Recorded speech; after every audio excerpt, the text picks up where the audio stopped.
Assalamualaikum warahmatullahi wabarakatuh. Apa kabar? Semoga sehat selalu ya. Kali ini saya akan memberikan tips atau sharing mengenai bagaimana cara mencari jurnal ilmiah kedokteran. Mungkin bagi Anda yang sedang skripsi maupun menyusun KTI maupun mencari referensi untuk tugas-tugas kampus, mungkin sharing ini akan bermanfaat. Langsung saja yuk, bagaimana mencari jurnal ilmiah kedokteran? Mari kita lihat bersama-sama. Yang pertama, kita harus menentukan mesin pencari apa yang akan kita gunakan. Kali ini saya ingin men-sharing tentang dua mesin pencari saja, yaitu menggunakan PubMed dan Google Scholar. Di luar sana banyak sekali mesin pencari yang bisa kita pakai.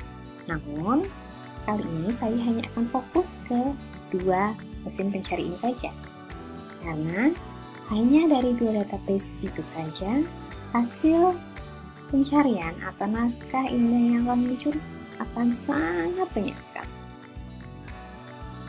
Sekedar pengetahuan bahwa mungkin selama ini kita hanya mengetahui mesin pencarian yang bernama Google, namun Google tidak spesifik bisa menampilkan naskah ilmiah atau hasil-hasil jurnal penelitian.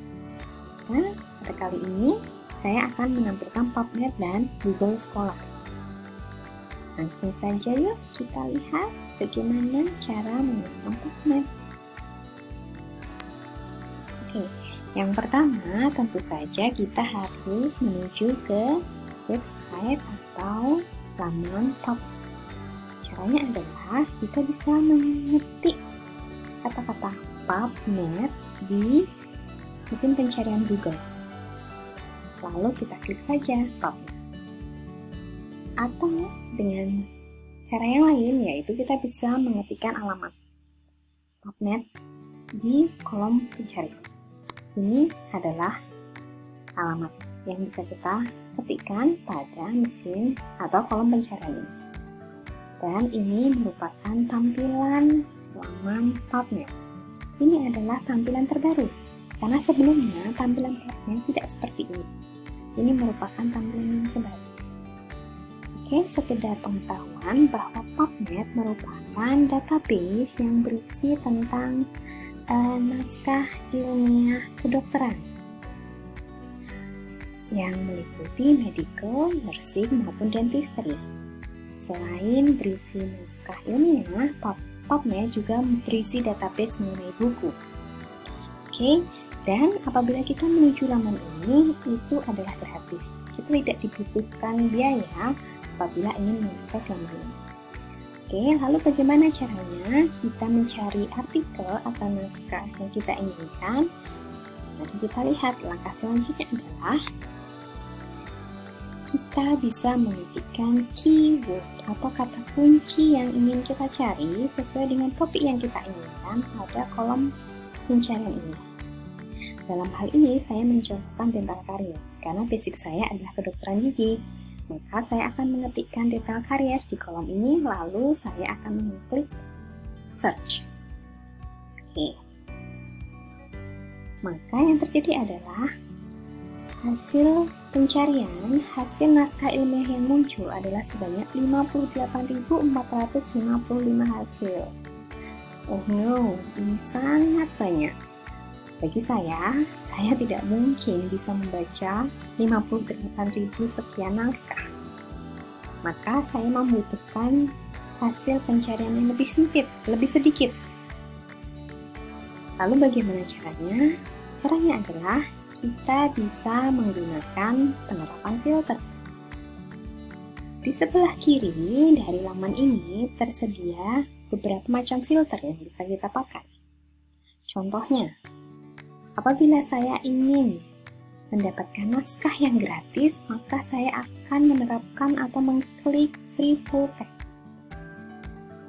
Dengan kata kunci yang sama, saya mengklik ini, lalu saya klik search. Apa yang terjadi? Maka hasil pencarian yang muncul menjadi lebih sedikit, yaitu sebanyak 9.976 hasil.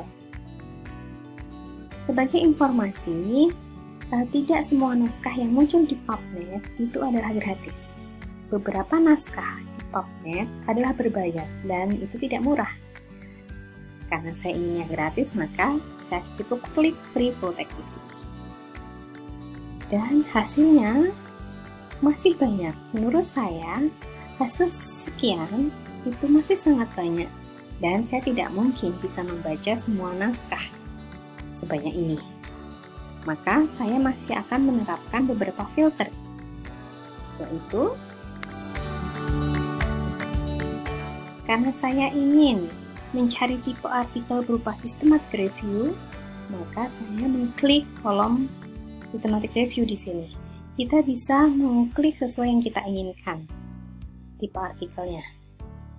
Dan saya juga membatasi hasil pencarian saya hanya 5 tahun terakhir. Maka saya akan mengklik 5 years di sini. Apabila ini saja tidak cukup, kita masih bisa menerapkan filter yang lain dengan mengklik additional filter di sini. Tapi ini hanya opsi. Tergantung bagaimana kalian ingin mendapatkan hasil pencarian. Terserah kalian ya. Lalu, seperti biasa kita klik search. Dan lihat apa yang terjadi. Kita bisa lihat di sini, hasil pencarian saya menjadi sangat sempit, yaitu 159 hasil.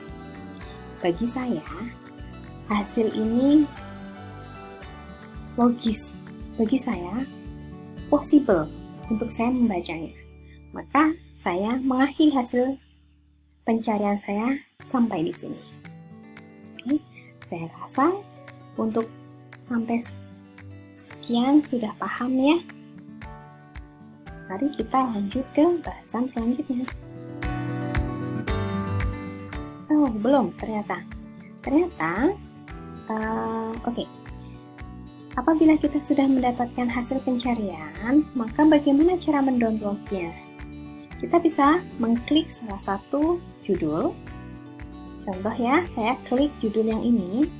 Lalu, pada sebelah kanan akan muncul link di mana kita bisa mendapatkan naskah ini. Kita bisa pilih salah satu, dan ini adalah gratis karena saya menerapkan free full text. Tinggal pilih di sini. Oke, saya rasa sampai di sini sudah paham ya.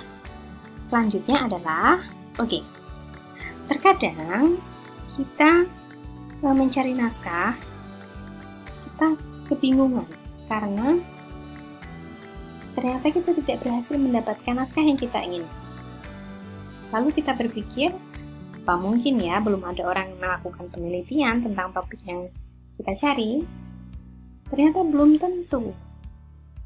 Bisa jadi kita tidak menemukan naskah yang kita inginkan karena penggunaan kata kunci yang kurang tepat.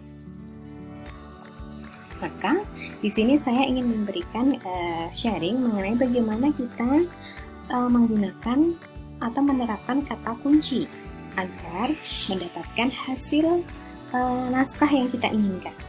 Kita bisa menggunakan kata penghubung and, or, dan not untuk mempersempit, memperluas, maupun membuat pengecualian. Sistem ini disebut dengan Boolean Search Strategies. Oke, mari kita lihat bagaimana sih ini berfungsi. Kita lihat ya di sini.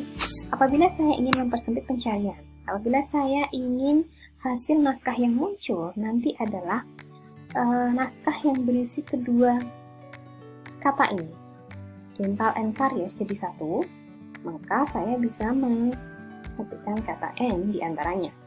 Bisa kita lihat, ini adalah ilustrasi naskah-naskah yang akan muncul ada di area ini ya. Apabila kita ingin memperluas pencarian, kita bisa menggunakan kata-kata or di sela-selanya.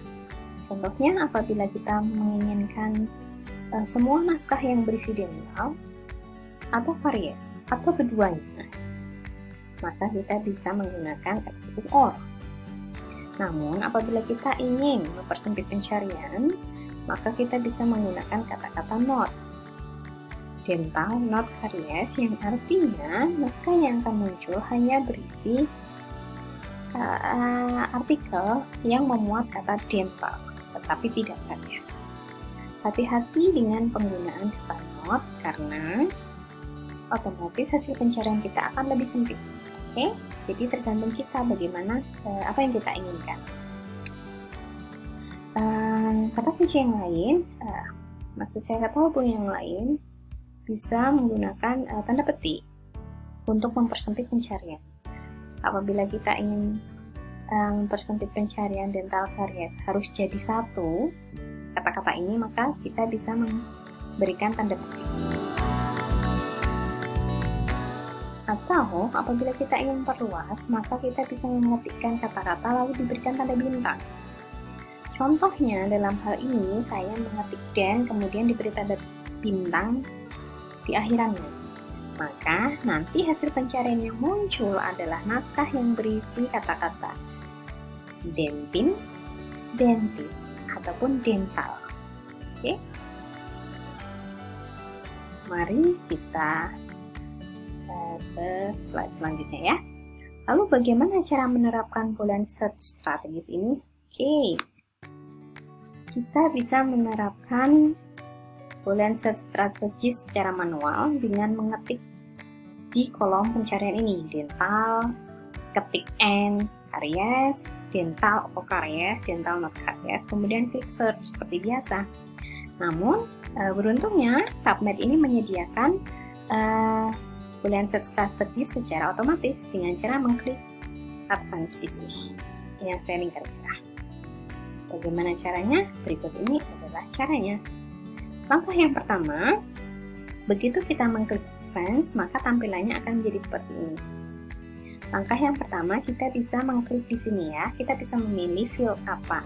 Dalam hal ini saya menerapkan all field. Lalu saya akan mengetik kata-kata dental di sini dan saya akan mengklik add. Lalu yang terjadi adalah dental ini akan berpindah ke query box seperti ini. Dan karena saya masih ingin mencari karies, maka saya akan mengetik karies di sini. Lalu karena saya ingin hasilnya adalah lebih spesifik, maka saya akan menambahkan N di sini. Maka saya akan mengklik add with N. Kemudian yang terjadi adalah karies akan berpindah di query box seperti ini. Secara otomatis akan ada tanda hubung N di antara keduanya. Lalu saya akan mengeklik search. Dan maka hasilnya seperti ini. Secara otomatis akan ada N di sela-selanya. Dan hasilnya adalah 159 result. Sama seperti hasil pencarian saya sebelumnya. Oke. Ini sebagai saran saja. Saran saya, kita bisa login PubMed. Kenapa saya menyarankan untuk login? Karena apabila kita login, maka riwayat histori kita akan tersimpan. Akan terlihat history and search detail. Apa saja yang sudah kita ketikkan kata kunci dan kombinasinya. Fungsinya adalah apabila suatu hari kita ingin kembali ke kata kunci yang telah kita lakukan sebelumnya, kita tinggal mengklik di sini. Kita bisa lihat di sini ya, saya tinggal klik di sini maka hasilnya akan sama. Jadi kita tidak perlu lagi mengetik kata kunci yang banyak tadi ya. Oke, saya rasa cukup sekian ya penjelasan mengenai mesin pencarian menggunakan PubMed, dan selanjutnya adalah pencarian menggunakan Google Scholar. Saya akan menjelaskan pada video selanjutnya. Jadi tunggu video selanjutnya ya. Cukup sekian, semoga video ini bermanfaat dan selamat mempraktikkan. Assalamualaikum warahmatullahi wabarakatuh.